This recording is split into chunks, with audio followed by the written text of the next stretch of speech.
Good evening and welcome to Thai PBS World. Downward trend of new confirmed cases of infection of COVID-19. We can see in the recent days that the number has been declining a bit. So people must be wondering whether it's time to ease up stringent measures. In the Thai PBS World tonight, Khun Thepchai Yong and me talk to Dr. Thanarak Phalitpat, Deputy Director General of Department of Disease Control, whether it's the right timing to consider to ease up stringent measures. You look a bit more cheerful than the previous week, so can we say that you see more light at the end of the tunnel? The situation is getting better day by day, but to talk about the end at the moment, I think we probably talk about it too quickly. Too soon? Too soon. Eh? So what does it mean, the fact that the number of new infections has been coming down steadily? It has to mean something, right? Something positive, of course. Yes, of course. And I mean that the situation is getting better, as I mentioned earlier. And we hope that we have passed the peak, the first one. And we hope that we could maintain the situation or the transmission at very low level for quite some time.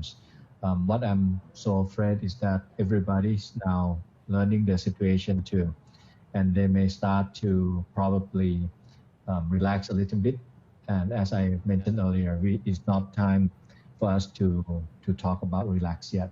We should try to do our best still and hope that the situation will get even better in the coming days or weeks. I see. So in your view, all these existing restrictions, the partial shutdown, the curfew should stay, right? At least for the next few weeks. What I mean is that the control of the movement and also the social distancing measures should stay. We may relax some rules a little bit, but I mean overall we should try our best to stay social distance. And what is the number that can make you feel relief or to say that this situation is quite okay and the rules can be more relaxed? Do you have the number in mind? No, not exactly. But what I have in mind is what we should do in the next few days and few weeks. This disease, so far, we were able to detect a little bit more severe case by looking at the case fatality rates. You can see that our case fatality rates is a little bit higher when we compare to certain countries like China. What we would like to see is that we would like to capture more mild disease patient with mild disease. In this case, if we want to do that, our activity in testing and try to do the active case finding, contact tracing, and identify person we should be test should be a little bit more rigorous than the current situation. So. This is not just the number. It is also about what we do.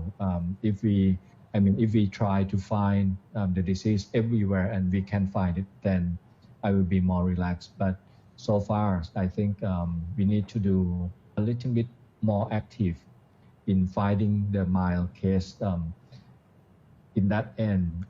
So to be able to really answer what is the situation in our countries. More active testing for people with mild symptoms. Are you talking about any specific groups of people that we should focus on? No, not exactly, because the disease itself may not be able to differentiate from other cold virus. So what I'm thinking about is trying to do the testing among certain situations. For example, if we saw the clustering of common cold or what I would like to call corona-like virus symptoms, then I believe that we should do an extensive testing. Let me give an example. Let's say if we open up the department store and we start to find in certain department or in certain floor, there are a cluster of case of common cold, then probably, and if we detect, let's say, a few numbers, 2 or 3 cases in the same floor, we should probably do more testing in some of that area or in some of those clusters to see if there is any other cases as well. In that ways, we can understand the dynamic of the disease even more. I see. So far, we have done quite a good job on trying to do contact tracing, and now I think we should improve our strategy a little bit so that we learn the situation of the outbreaks. This is not news. We have done this in certain provinces already. For example, in Phuket, they identified the cluster of cases in certain areas like in Bangla, and instead of waiting for the case to come in to the hospital, they just went out and do extensive testing in that areas. And what's the role of village health volunteers in which WHO has complimented that Thailand has done so well by having more than 1 million volunteers in local community? What's their role, and should we increase the number of them? So far, I have to say that they have done quite an excellent job, very good job on helping the health personnel. The very first roles, if you remember, is that when a few weeks ago, when Bangkok announced the closure of so many establishments, and everybody from Bangkok, the workers, went back home. That is one of the very, very beginning of their roles. That is, they help other health personnel to identify who came back from Bangkok, and then helping set up the quarantine system to track them and to monitor their symptoms for 14 days.